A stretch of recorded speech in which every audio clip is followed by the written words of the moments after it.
गरीब लड़की।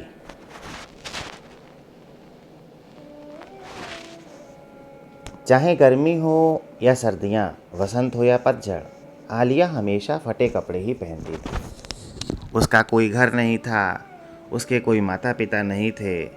आलिया ने घूरे के कचरे से रोटी का टुकड़ा निकालकर खाया, लोगों की सीढ़ियों पर आश्रय पाया और सड़क पर पड़ी पुरानी कारों में सोई। वो शहर के बाहर भटकते हुए माचिस बेचती थी और अपना पेट भरने की कोशिश करती थी। जरा उस लड़की को देखो, किसी ने कहा।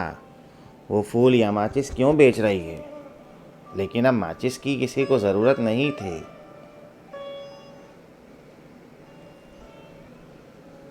सर्दी थी, क्रिसमस आने वाला था। सुसज्जित सड़कों पर फूल मालाएं लटकी थीं, जिसे खरीदने वाले आकर्षित हों। संगीत की धुन लगातार हवा में बज रही थी। सेंटा क्लॉज की वेशभूषा पहने लोग घंटी बजा रहे थे। गर्म और ऊनी कपड़े पहने भीड़ में लोग शोर मचा रहे थे और गरीब आलिया को बिल्कुल नज़रअंदाज कर रहे थे। अब देर हो चुकी थी और सड़कें खाली थीं। निराश और थके पैरों वाली आलिया एक पेस्ट्री शॉप के सामने रुकी। उसने अपनी छोटी नाक को कांच के शीशे पर दबाया ताकि प्रदर्शन कर रखे केक का स्वाद ले सके, लेकिन बहुत लंबे समय के लिए नहीं। बेकर महाशय फौरन दौड़ते हुए बाहर आए। तेरी ये मजाल कमीनी, तूने मेरी कांच की खिड़की गंदी कर दी। चल यहाँ से दफा हो जा, जल्दी भाग, नहीं तो मैं तुझे अपनी बेलन से चपटा कर दूंगा। घबरा कर बेचारी बच्ची तेजी से वहाँ से भागी। आलिया एक बिल्डिंग साइट पर पहुँची। वहाँ अपनी आखिरी माचिस से उसने आग जलाई। आग धधक कर जली और गर्मी से उसे राहत मिली, लेकिन बहुत लंबे समय के लिए नहीं।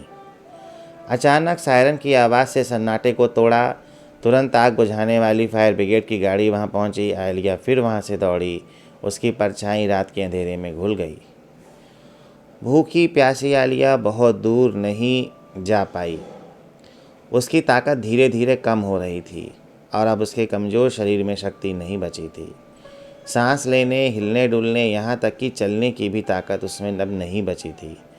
फिर वो फुटपाथ पर गिर गई। अरे, आलिया ने सोचा, यह मेरा अंत होगा। फिर उसने मेहनत और लगन से प्रार्थना शुरू की।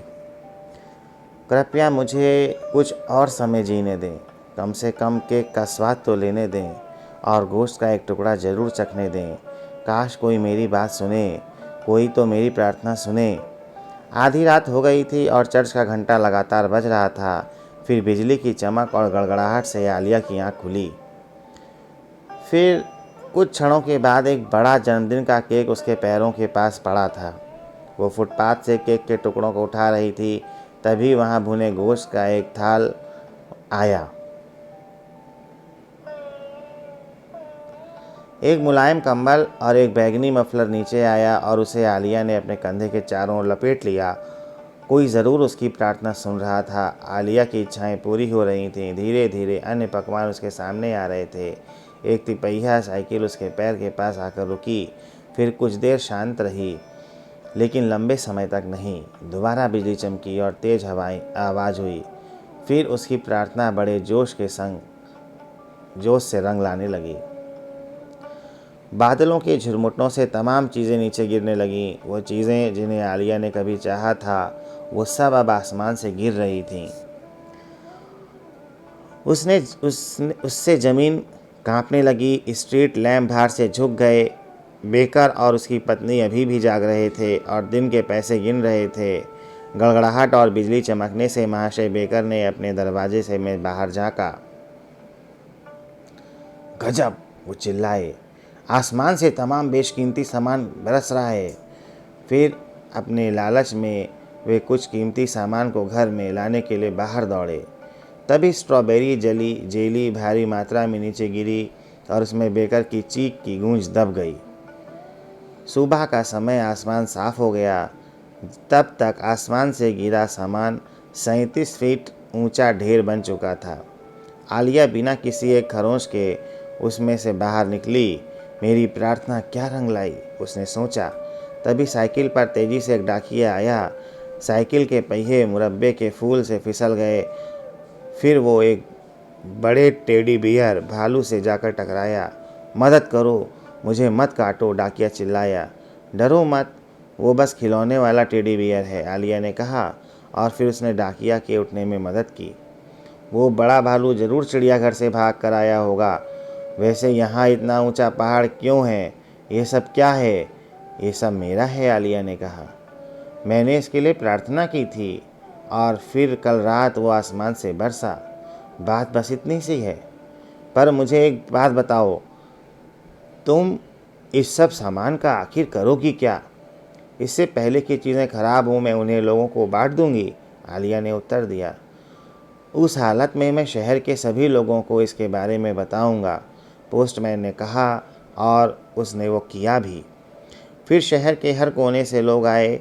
लंगड़े, लूले, भूखे, ठंड से कांपते युवा, बूढ़े, बेरोजगार, बीमार और अंधे, मानसिक रूप से कमज़ोर, वे सभी अपने अंधेरी बस्तियों, झुग्गी झोपड़ियों से बाहर निकले। अपनी हवेलियों, आलीशान घरों से झरोके से अमीर और स्वार्थी लोगों ने लोगों के इस अंतहीन जुलूस को देखा। मेयर चिल्लाया, यह हमारे शहर के अच्छे नाम पर एक धब्बा है। अंधे लूलों की ये परेड भूल गई है कि वो कहाँ जा रही है। मेयर ने तुरंत शहर के बुजुर्गों की एक बैठक बुलाई। वे इकट्ठे हुए और उन्होंने स्थिति का जायजा लिया। मेयर की अध्यक्षता में एक प्रतिनिधिमंडल बलवे के दृश्य में जांच करने पहुंचा। दंगा करने वाले लोगों से निपटने के लिए पुलिस की स्पेशल टुकड़ी तैनात की गई और फौज को तुरंत भेजा गया। इसी बीच चोट से पीड़ित बेकर और उसकी पत्नी आलिया के पास गए और सामने घुटनों के बल गिर गए। छोटी बेटी, हमें क्षमा करो, हम क्रूर थे। हमने तुम्हारे साथ नाइंसाफ़ी की। हमें माफ़ करो और अब हमारी मदद स्वीकार करो, आलिया ने मुस्कुराते हुए कहा। मुझे मदद की सच में ज़रूरत है। फिर बेकर और उसकी पत्नी की मदद से उन्होंने गरीब लोगों की भीड़ को लाइनों में आने को कहा और फिर उन्होंने आसमान से गिरे माल को पास स्थित बेकर के गोदाम में छांटना शुरू कर दिया। मेयर को अब बेहद आश्चर्य हुआ जब उसे मालूम पड़ा कि उस उपद्रव के पीछे एक गरीब, छोटी, दुबली पतली लड़की थी। बस एक छोटी बच्ची उस शांत अंतहीन भीड़ को उपहार बांट रही थी। यह देखकर मेयर को बेहद शर्मिंदगी महसूस हुई। सशस्त्र सेना को वहाँ खुद को बेकार पाया। अपनी लोकप्रियता को बरकरार रखने के लिए मेयर सामान के उस पहाड़ के ऊपर चढ़ा और उसने भाषण देना शुरू किया। लेकिन किसी ने भी मेयर के भाषण की परवाह नहीं की, इसलिए थोड़ी देर बाद उसने अपनी बात बंद कर दी। इसी बीच कोई अन्य स्वयंसेवक भीड़ में शामिल हो गए। धनी लोगों को लगा कि उन्हें खुद भी इस काम में हाथ बांटना चाहिए। उन्होंने भी अपना सामान दान दिया। इसलिए सामान का ढेर सिकुड़ने के बजाय लगातार बढ़ता ही गया। साथ में गरीबों की संख्या भी बढ़ती ही गई। वे अब दूर दूर से आ रहे थे। अच्छी खबर तेज़ी से फैलती है और यह खबर एकदम आग की जैसे फैली। अखबारों और पत्रिकाओं ने इस कहानी को सुर्खियों में छापा। खबर के ऊपर चित्र छपे और लेख लिखे गए। इस घटना का कभी कोई संतोषजनक स्पष्टीकरण नहीं मिला। क्या वो चमत्कार था? क्यों नहीं? हो सकता है पृथ्वी की परिक्रमा करने वाले किसी उड़न तश्तरी से वो सब सामान गिरा हो। कुछ लोगों ने उसे देखने का दावा भी किया। कहीं मेयर ने वोट बटोरने के चक्कर में ये स्टंट नहीं रचा? हो सकता था। ज़्यादातर बच्चों को लगा कि सांता क्लॉज ने किया होगा, असली सांता क्लॉज ने। पर आलिया की उन स्पष्टीकरणों में कोई दिलचस्पी नहीं थी। जो बात असली मायने रखती है, उसने कहा, वो ये है कि उसने कितने लोगों का भला हुआ। बेकर का गोदाम अब सद्भावना का एक प्रतीक बन गया। गोदाम का आकार बढ़ा और फिर बढ़ता ही गया, क्योंकि उसके बाद वहाँ दुनिया भर से, हर देश और विदेशा से लोगों ने दान भेजा। उसके बाद दुनिया में जहाँ भी अकाल पड़ा, आग लगी, बाढ़ आई और युद्ध हुआ, वहाँ आलिया ने स्वयंसेवकों ने जाकर लोगों के बीच राहत का काम किया। उस तरह का कोई तूफान दोबारा नहीं आया।